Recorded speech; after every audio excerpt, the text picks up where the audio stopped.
والنعمة لك والملك لا شريك لك. Seramai 5,256 jemaah haji Malaysia telah selamat tiba di Tanah Suci melibatkan ketibaan secara berperingkat di Mekah dan Madinah sejak penerbangan pertama pada 29 April lalu bagi musim haji 1446 Hijrah 2025 Masihi.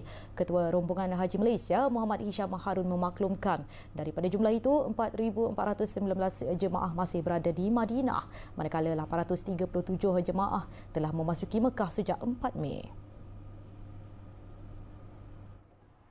Muhammad Hisham berkata 837 jemaah haji Malaysia berkenaan melibatkan 3 kumpulan iaitu KT1, KT2 dan KT3 telah tiba di Mekah pada Ahad selepas 6 hari berada di Madinah.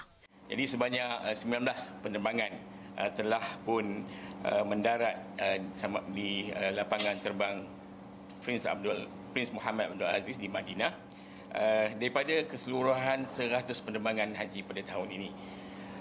Di Madinah, kita mempunyai 47 penerbangan, manakala 53 penerbangan adalah akan mendarat di Jeddah dan akan terus masuk ke Mekah insya-Allah.